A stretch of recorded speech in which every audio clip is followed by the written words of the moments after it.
We gonna kill every last one of you. Possession in horror rarely happens all at once.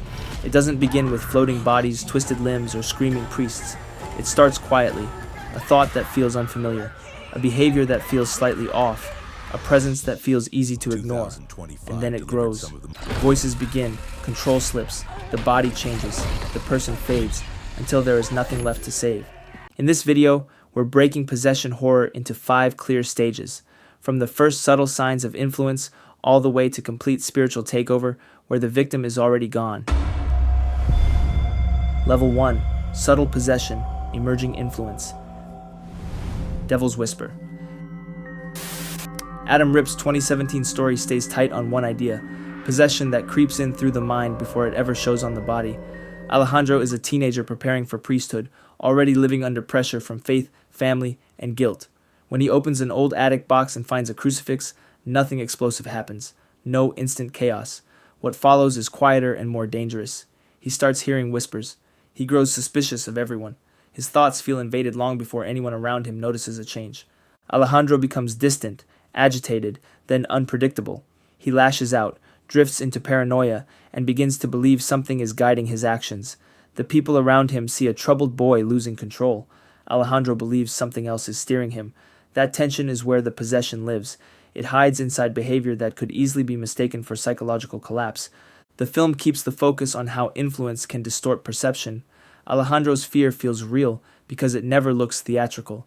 It looks like a young man slipping away from himself while everyone else tries to explain it with logic. This approach fits level 1 perfectly.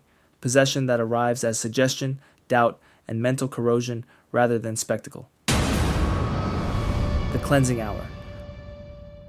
A fake online exorcism show becomes a real possession trap in this 2019 film directed by Damien Levesque. Father Max is not a priest. Drew is not a believer. Together they run a staged broadcast where every scream, every convulsion, every demon is part of the act. It is performance, lighting, camera angles, and clever editing until the day the act stops working. Lane, strapped into the chair as part of the show, begins reacting in ways no one scripted. Her voice changes. She exposes secrets only the 2 hosts know. She speaks to viewers through the camera as if she can see them. Possession here does not grow slowly. It hijacks the room instantly and turns a controlled environment into panic. Max and Drew, who know every trick behind the illusion, realize they are watching something they cannot explain.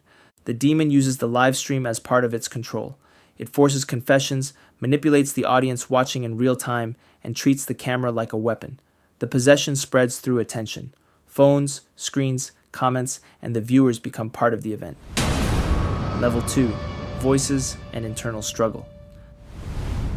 The Crucifixion, 2017. 2017 saw Xavier Gens bring The Crucifixion to screen as an investigation into a failed exorcism where possession is treated like a recorded event, not folklore.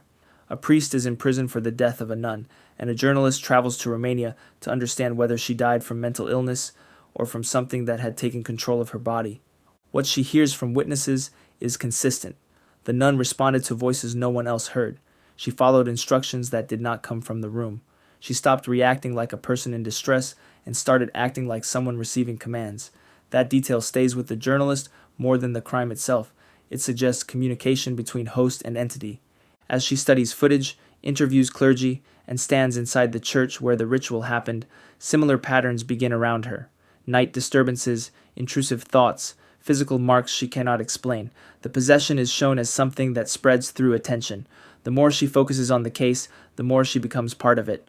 The film leans heavily on testimony, recordings, and procedure rather than spectacle. It treats possession like a case file being reopened. That approach keeps the events grounded and makes the journalist's gradual change feel like continuation rather than coincidence. Shot on real Romanian locations, the production uses actual churches and rural landscapes to remove any sense of theatricality. That realism is important because the story is based on a documented exorcism case that happened in Târnacu, Romania in 2005, the same case that inspired multiple books and investigations across Europe. The Possession of Michael King. This movie came out in 2014 under David Young and opens on an atheist documentary filmmaker who turns the camera on himself after his wife's death, determined to prove the supernatural is a lie. He blames a tarot reader for setting events in motion and turns the camera on himself, planning to expose possession as nonsense by inviting occultists, demonologists, and ritual practitioners to perform real ceremonies on him. Nothing dramatic happens at first. The shift appears in behavior, sleep issues, mood changes, memory gaps. He reviews his own footage and notices actions he cannot recall. His daughter reacts to him with fear before he understands why. The possession moves through confusion and mental erosion rather than spectacle. Because everything is filmed from his perspective, the handheld footage traps us inside his decline. It can be distracting, but it also makes the experience feel uncomfortably personal. Shane Johnson carries the film with a performance that moves from grief to anger, then to a vacant, disturbed presence. His physical decline, helped by strong makeup work, makes the transformation believable. The pacing stays steady, and while the story uses familiar possession ideas, the focus remains on a man who willingly invites something into himself just to prove a point. Level 3. Loss of control. Agnes. Released in 2021 and directed by Mickey Reese, Agnes drops us into a convent where Sister Agnes starts displaying the full checklist of possession signs: levitation, violent outbursts, filthy language, strength no one can explain. Father Donahue, already carrying a damaged reputation, is sent to investigate with a younger priest who still believes fully in the ritual. From the moment they arrive, the atmosphere is tense, not because of jump scares, but because nobody agrees on what is happening. Donahue sees psychology. The church wants demons. The nuns are terrified of both. Agnes becomes the center of whispered fear inside Santa Teresa. Her episodes grow worse in front of the priests, and the line between illness and invasion keeps blurring. An excommunicated priest is brought in to help, adding more unease, more doubt, and more strange behavior around the convent. Every interaction with Agnes feels like watching someone losing control of their body, while others argue over the cause. Then the film makes a hard turn. Attention shifts away from Agnes to Sister Mary, her friend, who leaves the convent and struggles outside. The possession is no longer on screen, but its impact hangs over Mary's life. That choice frustrated many viewers and critics. The Demon Disorder. Directed by Stephen Boyle and released in 2024, The Demon Disorder follows Graham as he returns home because his brother swears their youngest sibling, Philip, is changing, his voice, posture, and stare all matching the father they buried. And the film wastes zero time pretending this is stress or grief. Philip sits in rooms without blinking, repeats phrases their father used to say, and reacts violently when the brothers mention childhood memories. This possession feels specific. It feels like someone reclaiming territory. As Philip's behavior worsens, the signs turn physical. He harms himself without reacting to pain, mutters to someone who is not there, and stares at the brothers with a calm hatred that belongs to a grown man. The more Graham tries to reason with him, the more Philip speaks in their father's tone. Private memories from their childhood start coming out of Philip's mouth, things he never witnessed, things only the brothers lived through. Stephen Boyle turns the possession into something that looks like generational trauma crawling back into the house. The creature that emerges later carries the shape of that idea in a literal way, built from flesh, bone, and memory. Christian Willis plays Graham like a man realizing the past never left, while John Noble's presence hangs over every moment even before he appears. Early festival viewers pointed out how directly the film ties demonic takeover to inherited abuse, making the possession feel disturbingly grounded rather than mystical. Level 4. Physical Transformation. Godless, the Eastfield Exorcism. In 2023, Nick Kozakis brought Godless, the Eastfield Exorcism, to screen as a case where possession looks like a husband handing his wife over to strangers. Lara struggles with mental health episodes, memory gaps, panic, distress. Her psychologist prescribes treatment that slowly helps. Ron grows impatient. Church advice feels louder than medical advice. He contacts Daniel, a self-appointed Pentecostal exorcist with confidence, charm, and zero oversight. Daniel arrives with rules. Lara gets restrained inside the garage. Food reduced, water controlled, sleep removed. Every word she says gets labeled a lie from a demon. Ron watches it happen. Other church members join in. What starts as prayer turns into organized suffering, carried out in shifts like a ritual schedule. Her body changes in front of everyone. Bruises form, skin dries, eyes sink, voice cracks. Exhaustion replaces resistance. They read this physical decline as progress against evil. The more she weakens, the more convinced they become that the exorcism works. Aversion. Released in 2009 and directed by G.F. Roberts, Aversion drops possession into a low-budget private investigator story where curiosity turns into obsession. Alex Stokes lives from case to case, broke, careless, and tired of himself. A stranger hires him to follow his wife Claire for a generous fee. Surveillance begins as routine tailing. Grocery stores, sidewalks, cafes. Then Claire suddenly tries to end her life in public.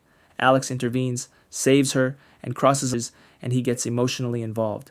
Claire's behavior shifts without warning. Calm conversations turn into violent outbursts. Her voice changes. Her posture changes. She moves like someone else is steering. Alex starts witnessing these episodes up close instead of through a camera lens. He stops seeing a client. He starts seeing a mystery he feels drawn to solve. The possessions intensify and begin affecting people around them. Neighbors, strangers, whole spaces feel wrong when she is present. The film leans heavily on practical effects done in camera, which gives every episode a rough physical presence instead of polished visuals. Level 5. No return. Complete takeover. Grace, the possession. In 2014, Jeff Chan presents Grace, the possession through the eyes of a college freshman who begins to realize the same entity that destroyed her mother now lives inside her. Grace arrives at college with a strict religious upbringing and a past she barely understands. Dreams bring flashes of her mother's violent death during childbirth. Mirrors start showing figures that stand behind her when nobody stands there. Reflections move late. Shadows blink. Something follows her vision everywhere she goes. The entire film plays from Grace's point of view. The camera becomes her sight, or rather the demon's sight. Hair sweeps across the lens as she brushes it away.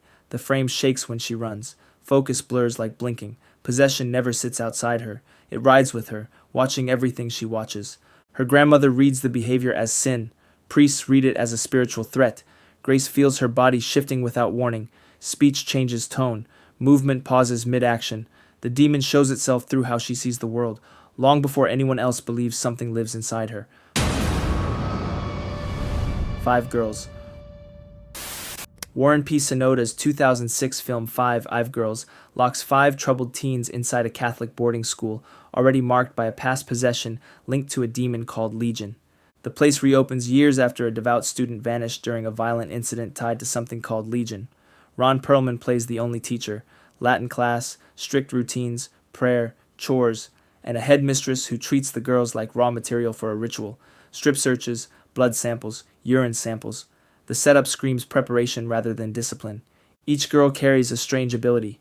Healing touch, walking through walls, tarot sight despite blindness, spirit channeling, telekinesis. Instead of hiding these abilities, the film makes them central to why these girls matter. Legion requires hosts who fall outside pure status. These girls qualify. Possession spreads one by one. Circles get drawn on floors for protection. One girl bleeds onto the circle and breaks the rule. Bodies move against their will. Eyes change. Speech shifts tone. The demon hops between them like a parasite testing containers. And that's the list. The Cleansing Hour and The Possession of Michael King move fast and pull you in. Godless and The Demon Disorder stay uncomfortable in a way that feels real. Even the rougher entries still show how far this subgenre can stretch. If this helped you line up your next watch, tap like, drop the one that got under your skin in the comments, and subscribe. More breakdowns like this coming.